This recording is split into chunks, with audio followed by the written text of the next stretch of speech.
Hi hello నమస్తే welcome to BRK. నేను మాన్సా. ఈరోజు మనతో పాటు ఉన్నారు Excella immigration services senior advisor Jahangir గారు ఉన్నారు. వారితో మాట్లాడదాం. Hi sir. హాయ్. ఎలా ఉన్నారు? Yeah fine. మీరు? చాలా బాగున్నాను సార్. ఐటీ జాబ్ కోసం అని వెళ్తూ ఉంటారు. అంటే ఫస్ట్ ఎడ్యుకేషన్ చేసిన తర్వాత మళ్ళీ ఐటీ జాబ్ కోసం ట్రై చేస్తూ ఉంటారు. అలా అని ఐటీ జాబ్ కాకుండా మిగిలిన జాబ్స్ అన్ని చేస్తూ ఉంటారు కదా, ఎందుకని? అది ఎడ్యుకేషన్ వీసా అండి. ఎడ్యుకేషన్ వీసా పైన పార్ట్ టైం జాబ్ చేసుకోవచ్చు. ఓకే. బట్ పిఆర్ పైన ఆల్రెడీ వాళ్ళకి ఎక్స్పీరియన్స్ ఉంటుంది కాబట్టి వాళ్ళ డొమైన్ పైన వెళ్ళి వర్క్ చేసుకోవచ్చు. ఓకే.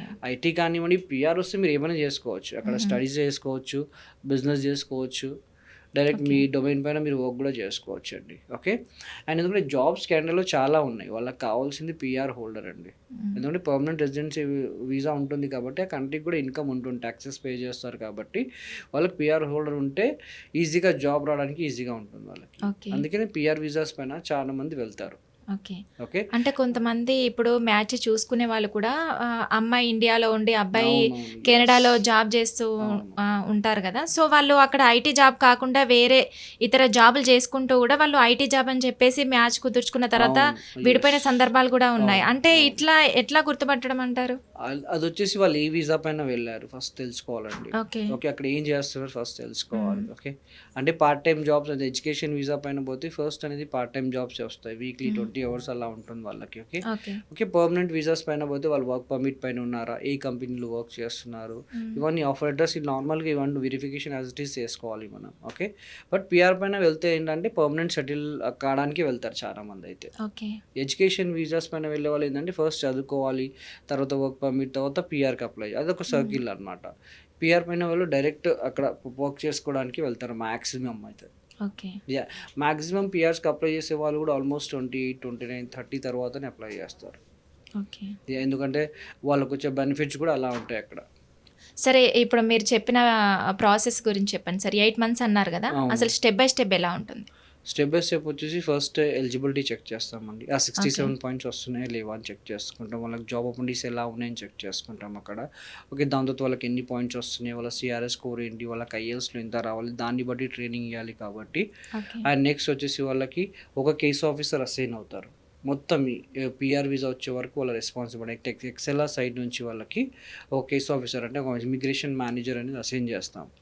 తను ఇంట్రో కాల్ ఇస్తారు, మళ్ళీ ఒకసారి అసైన్ అయిన తర్వాత డాక్యుమెంటేషన్ చెక్లిస్ట్ షేర్ చేస్తారు. దాని ప్రకారంగా క్లయింట్ వచ్చేసి వాళ్ళ డాక్యుమెంట్స్ అని సెండ్ చేస్తూ ఉండాలి. దాని తర్వాత WES వరల్డ్ ఎడ్యుకేషన్ సర్వీస్ అంటే వాళ్ళ ఎడ్యుకేషన్ డాక్యుమెంట్స్ అన్ని వెరిఫై అవుతాయి. ఓకే. అండ్ నెక్స్ట్ దాని తర్వాత వచ్చేసి వాళ్ళకి ఐఎల్స్ ట్రైనింగ్ ఉంటుంది 1 month ఎక్సెల్ఆర్ సైడ్ నుంచి. అండ్ నెక్స్ట్ దాని తర్వాత వాళ్ళకి వచ్చేసి వాళ్ళ రిక్వైర్మెంట్ ఫుల్ఫిల్ చేసిన తర్వాత ఐఎల్స్ది నెక్స్ట్ వాళ్ళ ప్రొఫైల్ పూల్లో ఎంటర్ అవుతుంది. పూల్ ఎంటర్ అయిన తర్వాత FSW, PNP, EIPP అని చూస్తాం. ఓకే. వన్స్ దాని తర్వాత వాళ్ళకి ఐటీ ఇన్విటేషన్, తర్వాత మెడికల్స్, పోలీస్ క్లియరెన్స్, బయోమెట్రిక్, దాని తర్వాత వీసా గ్రాంట్ అవుతుందండి. వీసా గ్రాంట్ అయిన తర్వాత కూడా వాళ్ళకి 8 months టైం ఉంటుంది. ఓకే. ఆ టైంలో మేము resume marketing services, job assistants కానీ ఇక్కడ ఉండే జాబ్ చూసుకొని కూడా వాళ్ళు వెళ్ళొచ్చు. ఓకే. లేదంటే అక్కడ వెళ్ళిన తర్వాత కూడా రిఫరెన్సెస్ అనేది వాళ్ళకి ప్రొవైడ్ చేస్తాం మనం. అండ్ నెక్స్ట్ అక్కడ వెళ్ళిన తర్వాత ఎక్కడ ఉండాలి ఏంటి అని చాలామందికి డౌట్, మంది భయపడతారు. అంటే ఫస్ట్ టైం వెళ్తారు, ఎక్కడ ఉండాలి ఏంటి అనేది. చాలా కంపెనీస్ అకామిడేషన్ కూడా ప్రొవైడ్ చేస్తాయండి. ఓకే. అండ్ మా సైడ్ నుంచి పోస్ట్ ల్యాండింగ్ సర్వీసెస్ కూడా వాళ్ళకు ఉంటాయి. పోస్ట్ ల్యాండింగ్ సర్వీసెస్ అంటే వాళ్ళు ఎక్కడ ఉండాలి ఏంటి అనేది ప్రాపర్ గైడెన్స్ కూడా ఎక్సెల్ సైడ్ నుంచి ప్రొవైడ్ చేస్తుంది. కెనడా అనేది సేఫెస్ట్ కంట్రీ అండి. ఎవరైనా వెళ్ళొచ్చు. జస్ట్ మినిమం డిగ్రీ ఉండి, ఓకే, 2 years ఎక్స్పీరియన్స్ దేంట్లో ఉన్నా పర్లేదు, వాళ్ళు అప్లై చేసుకోవచ్చు. ఈజీగా పిఆర్ పైన వెళ్ళి అక్కడ ఈజీగా సెటిల్ కావచ్చు అండి. ఓకే. అంటే కొన్ని ఎబ్రాడ్లో చూసినప్పుడు అంటే ఎబ్రాడ్కి వెళ్ళాలంటే భయపడుతున్నారు చాలామంది ఇప్పుడు, ఎందుకని? అవన్నీ టెంపరీ వీసాస్ అండి. అంటే కొన్ని టెంపరీ వీసాస్ ఎలా ఉంటాయంటే వర్క్ పర్మిట్ వీసాస్ కానివ్వండి. ఓకే. లేదు అంటే అన్స్క్రీన్ అంటే అక్కడ ఏం జరిగినా కూడా జైల్లో పెట్టేయడం, అంటే 14 years ఇప్పుడు అంటే ఈ మధ్య కాలంలో చాలా చూసాం కదా ఇన్స్టాలో కూడా. సో అదే చూసే ఉంటారు. ఈ మధ్య యూఎస్లో జరిగింది డ్రైవింగ్ గురించి. ఓకే. అంటే ఫేక్ లైసెన్స్ కానివ్వండి, ఫేక్ వర్క్ పర్మిట్స్ కానివ్వండి, టెంపరీ వీసాస్ కానివ్వండి, వర్క్ పర్మిట్స్ కానివ్వండి, ఏముంటే లీగల్గా ఏంటంటే వాళ్ళకి ఈ కాంట్రాక్టర్ బేస్ కానివ్వండి, కొంతమంది ఏజెంట్స్ పంపిస్తారు.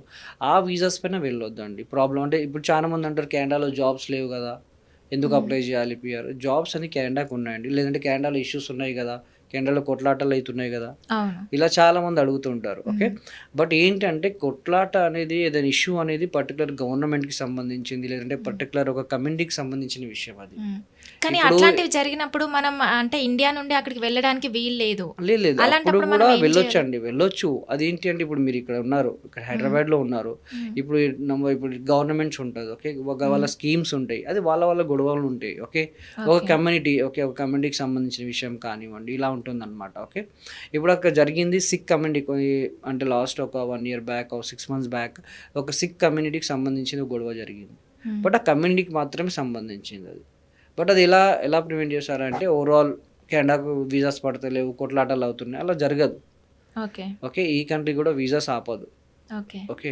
వీసాస్ వెళ్తున్నాయి సక్సెస్ఫుల్లీగా, మన డాక్యుమెంటేషన్ కరెక్ట్గా, మన ఎడ్యుకేషన్ డాక్యుమెంట్స్ కరెక్ట్గా ఉంటే, మన వర్క్ కరెక్ట్గా ఉంటే మనకి ఎవరు ఆపరు, ఓకే. ఓకే. మనం లీగల్లీగా అక్కడ వర్క్ చేసుకోవచ్చు. ఓకే. ఏంటంటే ఫేక్ డాక్యుమెంట్స్ కానివ్వండి, ఫేక్ వర్క్ పర్మిట్స్ కానివ్వండి, టెంపరీ వీసాస్ పైన వెళ్ళాలో కొంచెం జాబ్ కష్టం అవుతుంది. Okay. But permanent residency visa పైన వెళ్ళే వాళ్ళకి ఈజీగా జాబ్ దొరుకుతుంది, సేఫ్గా డాక్యుమెంటేషన్ ఉంటుంది, కాబట్టి వాళ్ళ కెరియర్ అనేది బాగానే ఉంటుందండి ఇది. ఓకే. అండ్ ఆ ఇష్యూస్ అంటారా డిఫరెంట్, అది గవర్నమెంట్కి సంబంధించిన ఇష్యూస్ ఉండొచ్చు, లేదంటే ఒక కమ్యూనిటీకి సంబంధించిన ఇష్యూస్ ఉండొచ్చు, అది ఓవరాల్ కెనడాకి మాత్రం ఇష్యూస్ ఉండవండి. ఓకే. యా, అంటే ఇప్పుడు దాదాపు మీ కంపెనీ నుంచి ఎంతమందిని పంపించారు అబ్రాడ్? చాలా మంది వెళ్తారండి, ఓకే. ఓకే. నేనే ఆల్మోస్ట్ ఎవ్రీడే 10 to 15 మెంబర్స్కి కౌన్సిలింగ్ ఇస్తాను. ఓకే. అంటే చాలామంది దాంట్లో టూరిస్ట్ వీసాస్ ఉంటారు, విజిట్ వీసాస్ ఉంటారు, లేదు అంటే అండ్ నెక్స్ట్ వచ్చేసి పిఆర్ పైన వెళ్ళే వాళ్ళు చాలామంది ఉంటారు, కెనడా పిఆర్ పైన కానివ్వండి, ఆస్ట్రేలియా కానివ్వండి, జర్మనీ కానివ్వండి, ఓకే. చాలామంది 10 to 15 మెంబర్స్ అనేది అప్లై చేస్తూనే ఉంటారండి.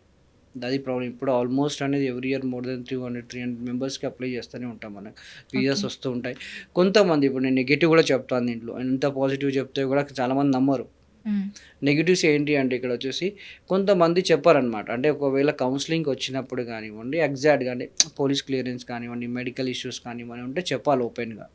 ఇవన్నీ చెప్తే ఏంటంటే ముందుగా వీసా రిజెక్ట్ అయ్యే ఛాన్స్ ఉందా లేదా అని ముందే మనం కౌన్సిలింగ్ ఇస్తాము, ఓకే. ఇవి వీసా రిజెక్ట్ అయ్యే ఛాన్సెస్ అంటే ఎక్కడ ఉంటాయి అంటే, చాలామంది బ్యాక్ వెళ్ళిపోతారు, అంటే మేము విత్డ్రా చేసుకోవాలి ఇలాంటివి. అంటే ప్రొఫైల్ కరెక్ట్గా ఉంటే, స్ట్రైట్ ఫార్వర్డ్గా ఉంటే ఇలా వీసా వచ్చే ఛాన్స్ 100% ఉంటుంది, ఓకే. ఓకే. అంటే కొంతమంది పోలీస్ క్లియరెన్స్లో కానివ్వండి దాంట్లో వల్ల ప్రాబ్లం వచ్చేసి రిజెక్ట్ అవుతాయి తప్పించి దేనివల్ల ఇంకో రిజెక్ట్ కాదండి ఇది. ఓకే. యా, దానివల్ల ఫస్ట్ అందుకనే ఎవాల్యుయేషన్ చేస్తాం, ఎవాల్యుయేషన్ చేసిన తర్వాతనే మనం ప్రాసెస్ స్టార్ట్ చేస్తాం, ఇది లేదంటే ఓకే. చేయము. Okay sir. Thank you so thank much. You madam.